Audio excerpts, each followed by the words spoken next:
Le moment viendra où nous devons nous quitter. Une mère et un fils et un père, un frère et une sœur, un couple d'amis ou d'amants. Les liens se déchirent comme un tissu feutré. La planète saigne et avec elle le cœur de l'homme. C'est comme si l'on parlait d'un monde qui n'est plus ou de la multitude éclatée des mondes sans arriver à entrevoir l'aube d'un jour différent. On parle dans l'intervalle aveugle, parlent les ombres et les silences, ultimes témoins. Où sont les couleurs? Où sont les goûts, les parfums? Tout a disparu depuis que le soleil a disparu. Depuis que la planète a été enveloppée par cette éternelle grisaille, par ce brouillard glacé qui a effacé le jour et la nuit et qui me rend aujourd'hui difficile aussi la respiration. Tout est sombre ici, tout sent mauvais. Tout s'éclipse derrière cette couche de poussière noirâtre qui me donne l'impression de ne jamais arriver à toucher les choses et les gens. C'est comme si, finalement, mes sens s'étaient atrophiés, comme si un funeste démiurge avait sectionné une partie de notre système nerveux en m'obligeant à vivre déconnecté de la source vitale de mes pensées et de mon cœur. Mais tu sais, cela me convient. J'arrive même à penser que c'est ça qui m'a sauvé. Oui, je crois que ça a été une chance de pouvoir continuer mes jours sur la morte. C'est comme ça que j'ai surnommé notre terre aimée après la catastrophe. En me recroquevillant tous les jours dans sa coquille douloureuse, comme un fœtus mélancolique poussant dans le ventre de cette mère, de cette veuve inconsolable qui ne cesse d'avorter. Mon amour, je frémis d'espoir et de frayeur en t'écrivant ces quelques lignes. Hier, on nous annonçait que les connexions étaient rétablies. Maintenant, on peut faire voyager nos messages dans l'univers, et peut-être même au-delà. Mais combien de temps s'est écoulé? Je ne m'en souviens plus. Quelle distance nous sépare? J'arrive même pas à l'imaginer. Quand l'humain devient un point d'interrogation, on ne peut que commencer par le rêver. Peut-être viendra le moment où nous pourrons nous retrouver. La mère avec le fils avec le père, l'ami avec l'ami, l'amant avec l'amant. Je ne sais pas si ce message arrivera à te joindre. Et c'est si difficile de parler comme ça dans le vide. Tu te souviens, le jour où nous sommes allés nous promener, main dans la forêt, le long d'un sentier, cheminant, rêveur et attentif à la fois, à l'écoute des moindres bruits, prêts à saisir les cris des oiseaux, les murmures de l'eau ruisselant dans la rivière. Et puis soudain, notre souffle coupé par la peur.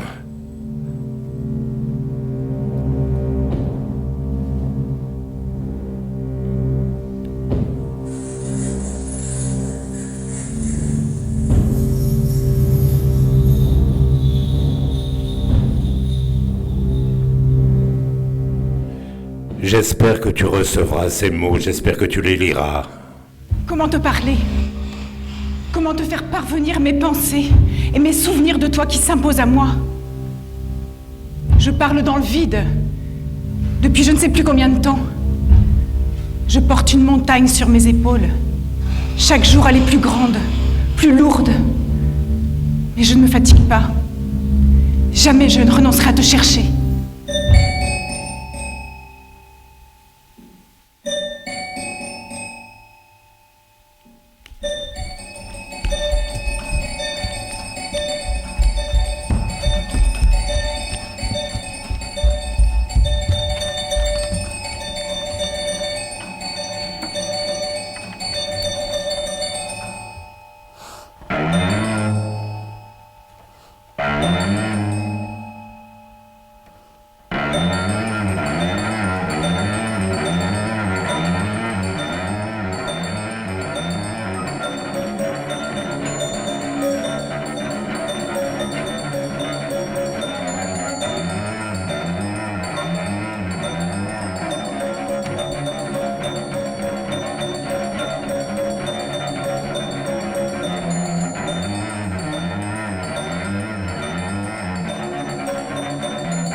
Irlande, 1358. Je suis rentrée dans une chapelle. J'ai demandé s'il y a quelqu'un qui ordonne tout ça, qu'il m'envoie un signe de toi. Vienne, 1999. Je cherche ton fantôme dans les coulisses, le public, les ruelles, les hôtels. L'espace-temps n'est-il pas dénué de frontières? Alors je t'attends. Londres, 1820. Je suis prête à me propulser en atome. De l'autre côté, que nos corps particules exultent ou qu'ils se taisent à jamais. Stuttgart, 1714. J'ai encore besoin de ces moments de liberté. Quand tu seras prêt, viens frapper à ma porte, que je te rende les clés. Tu sais que tu es chez toi ici et protégé. Perpignan, 2020. Une épidémie sclérose la planète. L'angoisse devient maître et filtre les médias. Les gens et la mort se court-circuitent. J'aimerais rejoindre ton monde. Dis-moi au moins si tes secondes ressemblent aux miennes. Entends-tu les oiseaux? As-tu de la peine? Qui es-tu, étranger parfait, auteur de mes insomnies et de mes plus tendres pensées? Rome, 2016. Quelquefois j'entends tes pas, ta voix, mais ça ne me suffit pas. Mais dans quel monde vis-tu? C'est difficile de m'accrocher si tu te fais aussi discret. Copenhague, 1913. Je suis allée me promener autour du lac. La petite sirène m'a murmuré ta présence à mes côtés. Amsterdam, 2009. La robe rouge que je croise dans la vitrine depuis quelques jours, je l'ai achetée. Je la porterai quand tu viendras. Je peux même rajouter des barésilles et des dessous en soie. Bristol, 2004. Passeggiata, quelquefois je reçois des messages. J'ai l'impression qu'ils viennent de toi. Mais comment fais-tu? Tu m'ouvres des portes et puis tu ne réponds plus? Manhattan, 1981. C'est facile là-bas. Les avenues sont perpendiculaires, parallèles, horizontales, verticales. Le plan est net dans ma tête, je marche 4 heures par jour. Le reste du temps, je répète Shakespeare et Tchekhov. Je crois que je t'ai tellement imaginé, idéalisé. Viens maintenant, j'ai besoin de concret. Cologne, 2150. Je ne veux plus t'imaginer, te laisser m'envahir la tête. Sors de mes pensées. Je n'arrive plus à apprécier la réalité. Je me lasse de ces hommes dont j'ignore les noms. Peut-être l'angoisse d'oublier ton regard ou l'odeur de ta peau. Que fais-tu à présent? Où es-tu? Serais-tu bon amant? Comment te faire parvenir mes souvenirs de toi? Le temps a éclaté en laissant surgir l'infinité des mondes vampires qui s'arrachent mon âme, mon corps, une meute de chiens affamés qui avalent mon existence, qui la démembrent en m'obligeant à m'incarner dans une infinité d'histoires, toutes pareilles et toutes différentes. Toujours moi, et moi qui est toujours une autre. Est-ce que c'est merveilleux? Est-ce que c'est l'horreur même? Je ne sais plus distinguer l'un de l'autre. 1000 masques pour une seule personne. 1000 histoires, 1000 mondes, 1000 existences et un seul présent, multiplié à l'infini. Est-ce que c'est un rêve? Est-ce que c'est la réalité? Est-ce que c'est moi qui délire? Ou bien c'est la vie elle-même qui est devenue folle? Mon regard s'enfonce dans un trou noir, un vortex qui m'aspire, qui m'attire, dans lequel je chute, je m'enfonce, je me retourne en voyant surgir autour de moi un cortège inouï, une infinité de mondes sosies pulsant à l'unisson dans l'infinité des espaces cosmiques et l'infinité de mes sosies qui habitent, qui aiment, qui souffrent à l'unisson dans chacun de ces mondes. Entre moi et moi-même s'est enfoncée la lame du possible. Je me précipite dans l'infini des interstices. Je deviens multitude. Et dans les replis de ces univers parallèles, je te cherche. En même temps et toujours, dans la multitude des temps déversés, dans ce tout présent informe et bouillonnant de possible. Saurais-je t'apercevoir? Sauras-tu me reconnaître? Je ne sais plus si c'est moi qui parle ou si c'est une autre, peut-être. C'est toi.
Je viens de recevoir ton message.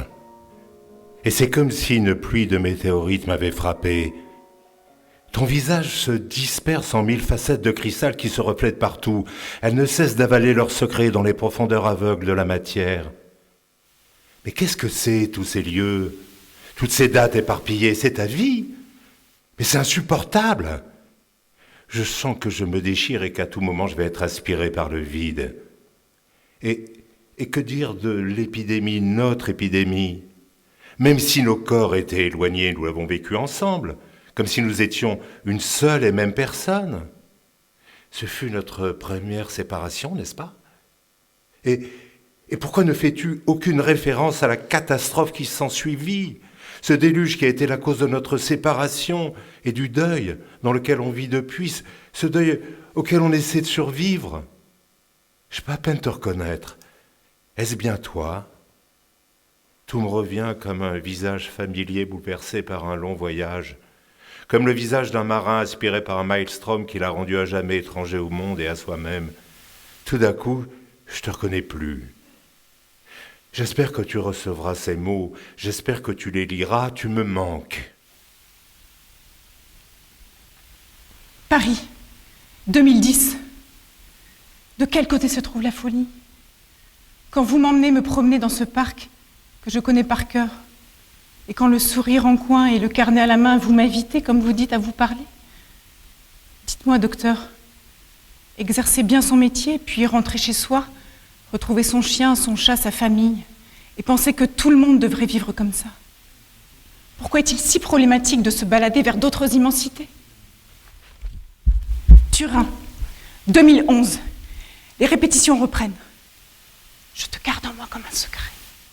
De toute façon, les médecins m'ont dit que, apparemment, je gérais, qu'ils n'étaient pas inquiets.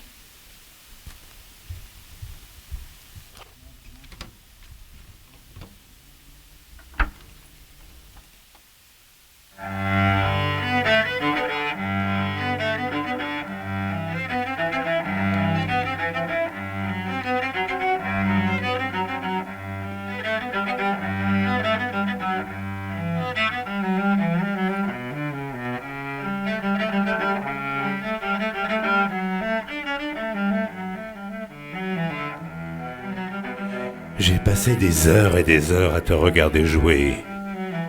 Sais-tu que je suis toujours là?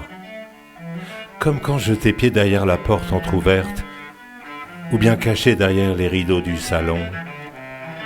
J'ai pas eu le courage de te l'avouer, mais j'étais fou de toi et de ta musique.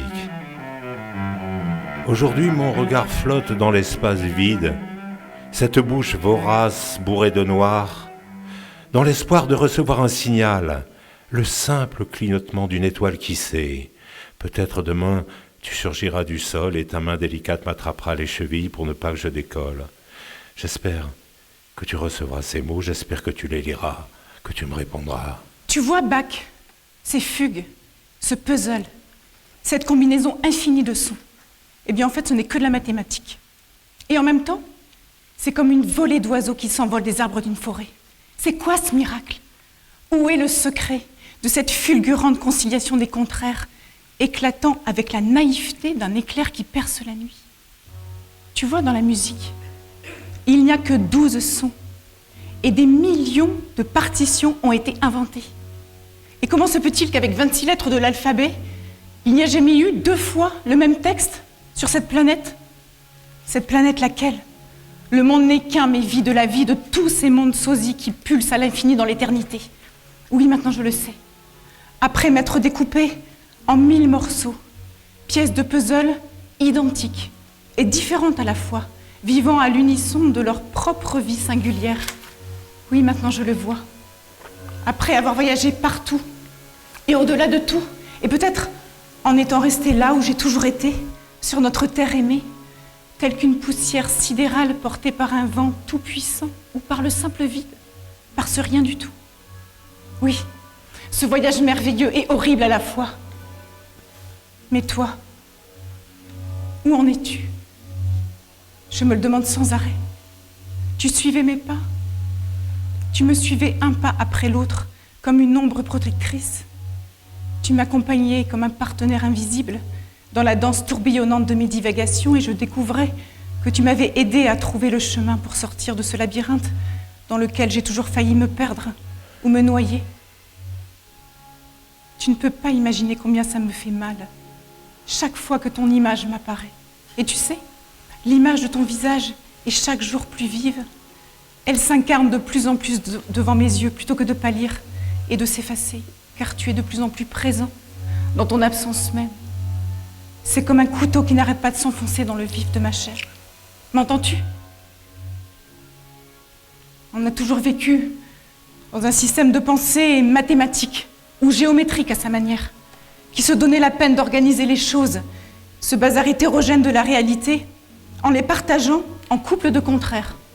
Être et devenir, esprit et matière, corps et âme, et puis nécessité et liberté, intellect et sensibilité, pensée et action, raison et folie. C'était notre prison.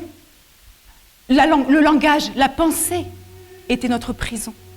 Ou bien, et rien d'autre de possible. Le possible lui-même a toujours été interdit, ou du moins inhibé.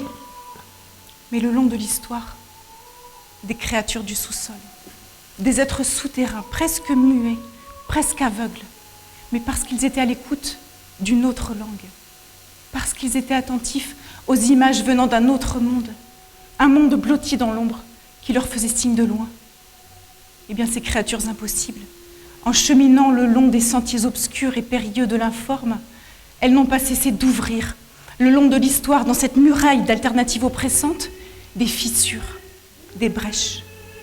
Elles n'ont pas arrêté de frayer obstinément des passages, d'où le possible continuait de couler, comme d'une blessure insuturable au sein de ce système apparemment sans issue. Tu vois, tous ces mondes dans lesquels j'ai vécu, dans lesquels je vis, tous ces mondes sont identiques comme deux gouttes d'eau. Et pourtant, une petite différence est toujours possible entre eux. Un écart minuscule, comme si, en superposant deux photos absolument identiques, tout à coup on découvrait qu'un seul point, un seul trait ne collait plus tout à fait entre elles. C'est ça. Entre l'être et l'être lui-même, à un moment donné peut s'ouvrir un interstice, insignifiant, mais incommensurable à la fois. Et c'est là que tout change. C'est là qu'un chemin nouveau apparaît. C'est là qu'un monde inouï éclot. Et c'est ça finalement le possible. Cette différence jaillissant dans le même. C'est l'événement inattendu et imprévisible d'un écart. L'apparition d'un flou dans l'être, d'un trouble dans son apparaître, un trouble insignifiant, mais qui a le pouvoir indicible de nous ouvrir à l'infini et de laisser que l'infini s'ouvre à nous. Et c'est ça le sublime, ce qui rend toute beauté possible, la rendant à jamais suspendue au vertige éternel d'un événement créateur, oui, créateur de possible. Mais souviens-toi de cette photo. On l'a regardée des milliers de fois ensemble. Cette photo de l'enfance, cette photo du monde où il y avait encore des enfants. Ça devait être l'automne. On voit au loin ta silhouette de dos. Tu devais avoir 2 ou 3 ans, seul au bord de l'eau, et en face de toi, l'immensité de l'océan à perte de vue. Oui, maintenant j'arrive à la voir, cette fenêtre ouverte sur l'infini, avec quelqu'un, avec toi, avec ce petit toi qui est fini dedans, qui est ce fini dans l'infini, qui est ce fini à l'infini. Oui, maintenant j'arrive à la ressentir. Toute l'aventure de cette petite vie, informe, qui s'élance vers le tout, et toute l'aventure de cette petite vie passant par le chat d'une aiguille, par le trou infime d'une existence singulière, et toute la frayeur, et tout le bonheur dans un seul éclat.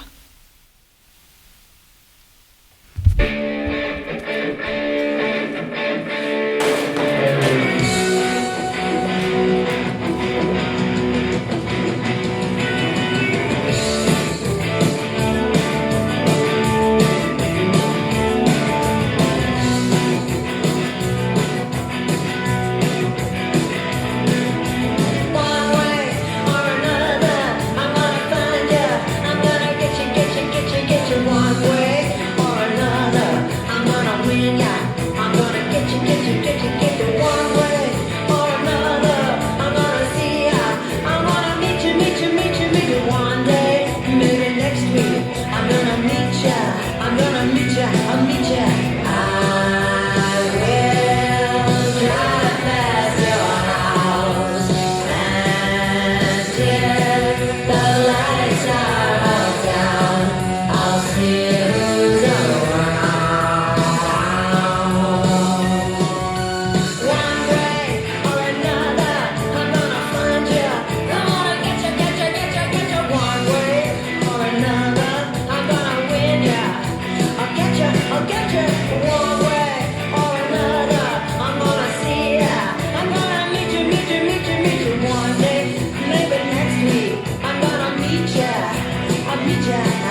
Mais pourquoi on ne peut jamais faire juste ce qu'on a envie de faire?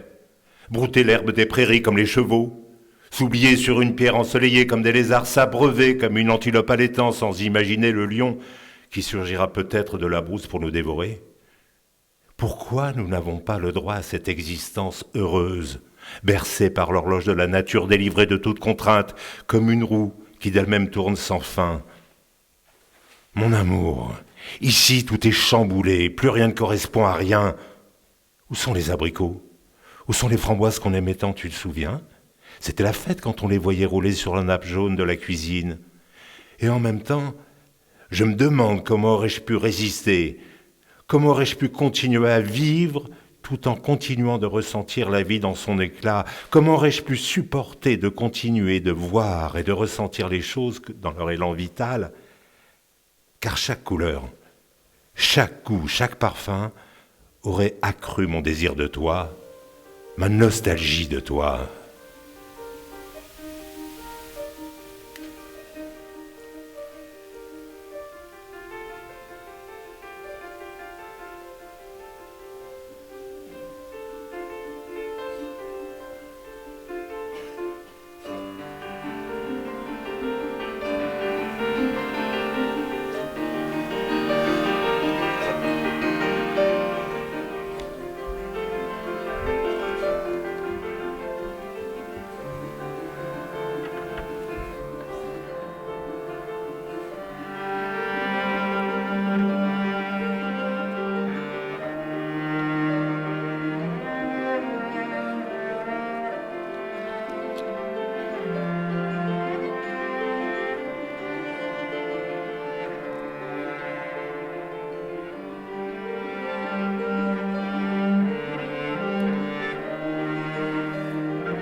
Écoute, je dois t'avouer une chose.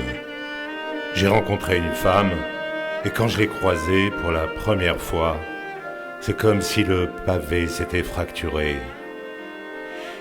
J'ai eu la nette impression qu'on marchait sur deux niveaux différents. Cette femme, par son aspect, par son allure, par ses vêtements, elle appartient forcément au monde d'en dessus. Il n'y avait aucun doute. Elle ne pouvait venir que d'Éden, la station orbitale où la fraction la plus riche de la population s'est réfugiée pour échapper à la maladie, à la pollution, à la surpopulation qui ronge la planète. Eh oui, notre planète bien-aimée, devenue la morte après la catastrophe. Éden, mais quel nom banal! Ce paradis technologique où habitent les privilégiés, ceux qui ont le droit de vivre, de se soigner, de s'épanouir pendant que nous, les créatures d'en bas, nous sommes exposés en permanence à la mort. Nous ne pouvons que survivre en essayant d'échapper au crime, à la misère et à la maladie. Tout de suite, je me suis demandé, mais comment, par quel mystérieux hasard, cette femme avait pu prendre ce chemin poussiéreux où je marchais? Je marchais à la recherche de je ne sais quoi. Ensuite, j'ai découvert, c'est elle qui me l'a dit, qu'elle était en train de mener une étrange quête.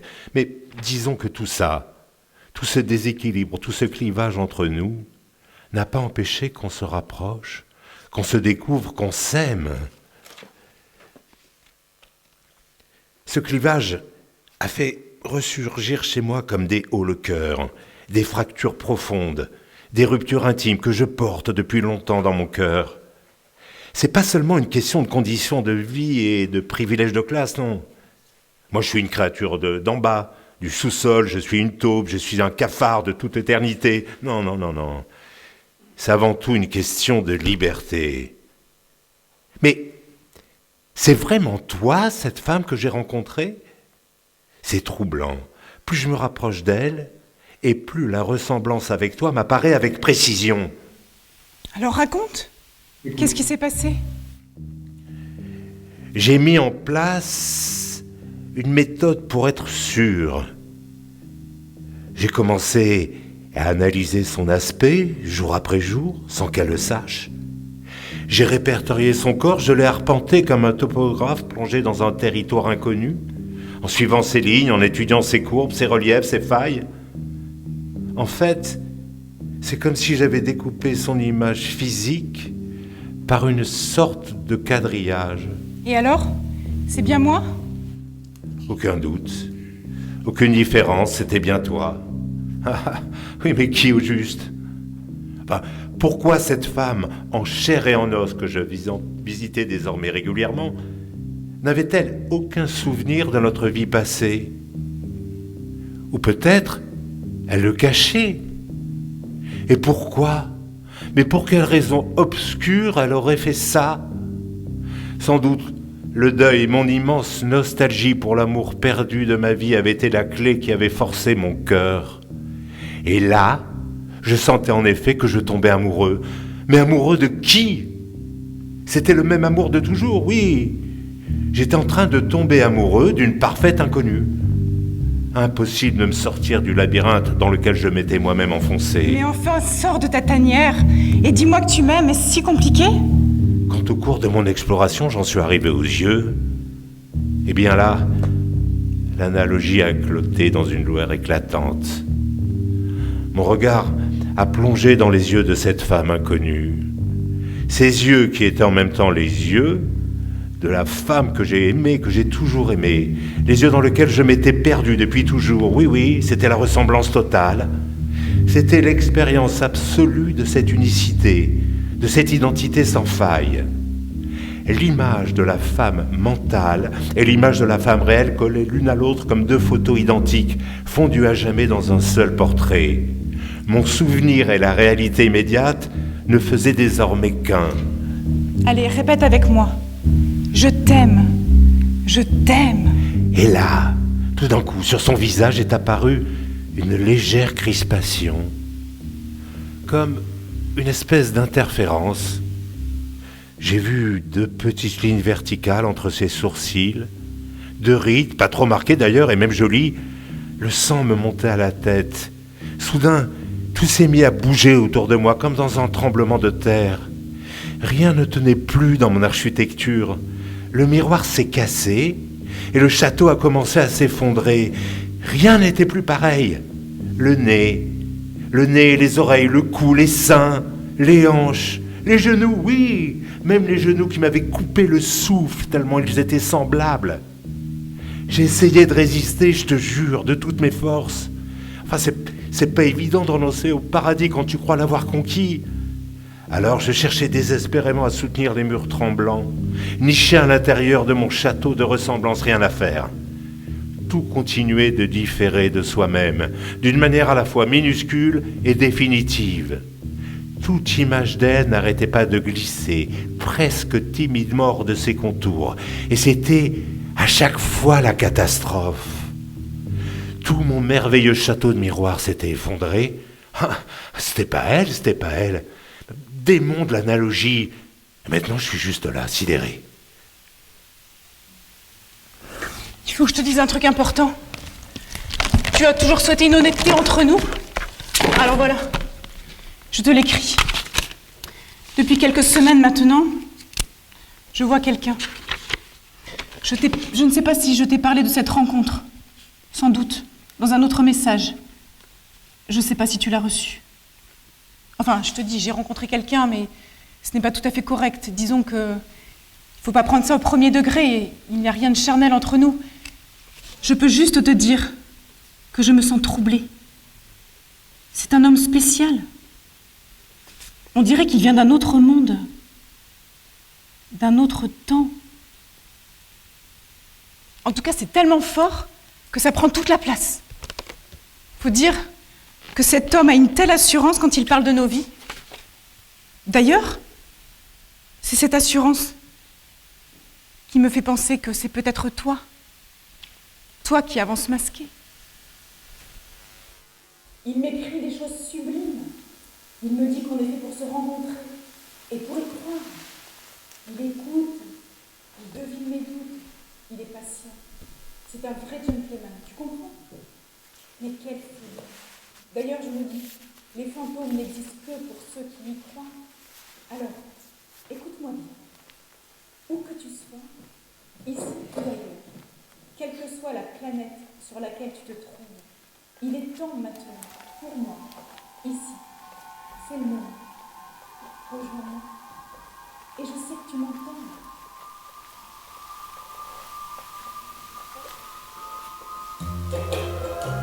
Alors, voilà ce que je te propose. J'accorde à cet inconnu un ultime rendez-vous. Mais fais-moi signe, hein, et prouve-moi que c'est bien toi.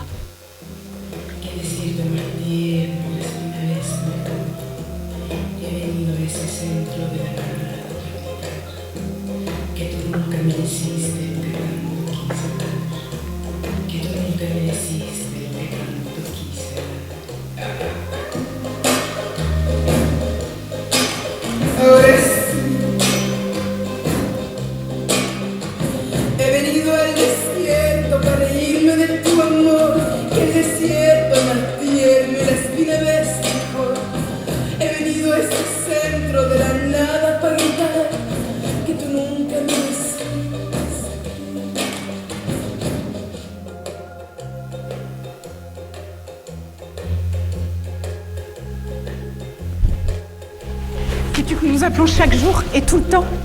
Il me parle de confiance, de transparence. Il m'a même donné ses clés. Alors, soit cet homme est doué en fine stratégie et dangereusement rusé, soit c'est l'homme que j'attendais. Parce que je t'assure, c'est un rêve qui devient réalité.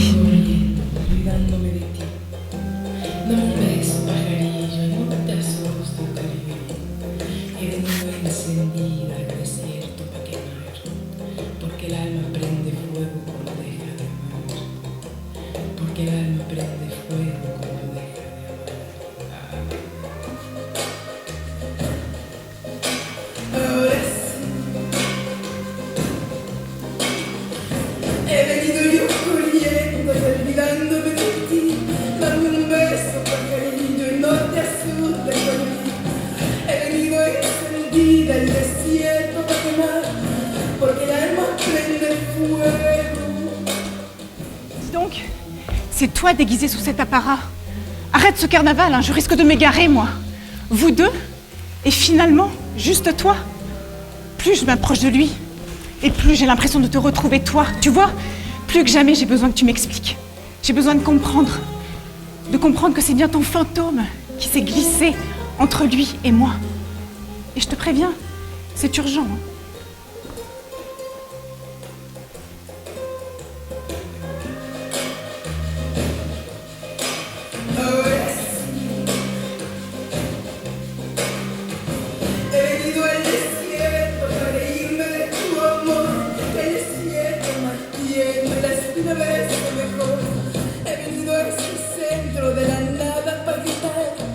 Que tú nunca me hiciste lo que tanto quise dar. He venido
Voilà. Alors, merci beaucoup d'être venus. Je voulais prendre un petit temps pour remercier la ville de Perpignan qui nous a permis, la compagnie En Lien, qui nous a permis de travailler et de continuer à construire cette création dans ce beau théâtre. Et je voulais remercier aussi Eva Guterman qui nous a accompagnés tout le long de cette résidence. Et les partenaires aussi, le Conservatoire Montserrat-Cavalier, avec M. Sieska, la Casa Musicale aussi qui nous a permis de faire des résidences. Voilà, c'est le début d'une aventure. En tout cas, merci beaucoup d'être venus partager ce moment ensemble. Et pour ceux qui le veulent, oui, l'équipe, la compagnie En Lien, voilà. Donc on vous accueille pour les professionnels qui ont envie de rester un petit peu en loge. Et sinon, après, on se voit tout de suite après à la sortie du théâtre. Voilà. J'espère que vous avez passé un bon moment et merci encore d'être venus.